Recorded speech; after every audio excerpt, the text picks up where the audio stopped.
Madam ಅವರೇ, ಇದು ಸರ್ಕಾರದ ನಾವು ಜೀವಿತಾವಧಿಯಲ್ಲಿ ಇಲ್ಲಿವರೆಗೂ ನೋಡ್ಕೊಂಡು ಬಂದ್ವಿ.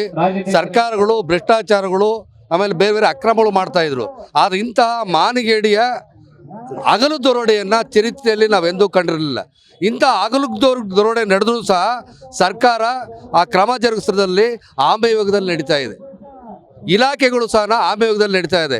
ಇಲ್ಲಿ ಅನ್ಯಾಯ ಆಗಿರೋದು ಪರಿಶಿಷ್ಟ ಜಾತಿಯವರಿಗೆ ಅನ್ಯಾಯ ಆದರೂ ಸಹ ಪರಿಶಿಷ್ಟರ ಹಣ ದುರುಪಯೋಗದ ದೌರ್ಜನ್ಯ ಅಡಿ ಕಾಯ್ದೆಗಳನ್ನು ಹಾಕಿ ಅವರಿಗೆ ಕಠಿಣವಾದ ಶಿಕ್ಷೆಯನ್ನು ಕೊಡೋದ್ರ ಬದ್ಧವಾಗಿ ಸಾಮಾನ್ಯದ ಪ್ರಕರಣಗಳನ್ನು ಹಾಕಿ ಅವ್ರನ್ನ ರಕ್ಷಣೆ ಮಾಡುವಂಥ ಹುನ್ನಾರವನ್ನು ಮಾಡಿದ್ದಾರೆ. ಈಗಾಗಲೇ ನಾವು ಕಂಡಿದ್ದೀವಿ, ಭ್ರಷ್ಟಾಚಾರಗಳು ಮಾಡಿ ಸರ್ಕಾರದ ಖಜಾನೆಗಳನ್ನು ಲೂಟಿ ಮಾಡಿ ಅನೇಕ ಅಧಿಕಾರಿಗಳು ಕ್ಯೂನಲ್ಲಿ ಸಾಲು ಜೈಲಿಗೆ ಹೋಗಿ ವಾಪಸ್ ಬಂದು ಪ್ರಮೋಷನಲ್ಲಿ ಕೂತ್ಕೊಂಡಿರೋದು ನಾವು ಕಂಡಿದ್ದೀವಿ. ಅಂದರೆ ಈ ಪ್ರಕರಣದಲ್ಲೂ ಸಹ ಸಾಮಾನ್ಯ ಪ್ರಕರಣನ ಅಳವಡಿಸಿ ಅವ್ರ ರಕ್ಷಣೆ ಮಾಡುವಂಥ ಕೆಲಸವನ್ನು ಸನ್ಮಾನ್ಯ ಸಿದ್ದರಾಮಯ್ಯ ಅವರು ಮಾಡ್ತಾ ಇದ್ದಾರೆ.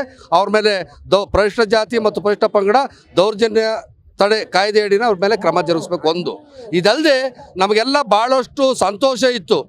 SCPT SP 2013 ಕಾಯ್ದೆ ಬಂದ ನಂತರ ಪರಿಶಿಷ್ಟರಿಗೆ ಒಂದು ನ್ಯಾಯಸಮ್ಮತವಾದ ಆರ್ಥಿಕ ಸ್ವಾತಂತ್ರ್ಯ ಸಿಗ್ತದೆ, ಬದುಕ್ತಾ ಇದ್ದೀವಿ ಅಂತಂದರೆ.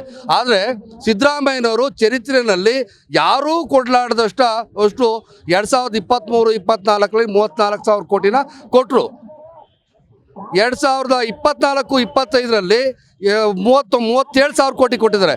ಇನ್ನೂ ಕ್ರಿಯಾ ಯೋಜನೆ ಮಾಡಿಲ್ಲ. ಕ್ರಿಯಾ ಯೋಜನೆ ಮಾಡೋದಕ್ಕೆ ಮುಂಚೆನೇ ಅರ್ಧಕ್ಕರ್ಧ ದುಡ್ಡು ಇವರು ಕದೀತಾರೆ.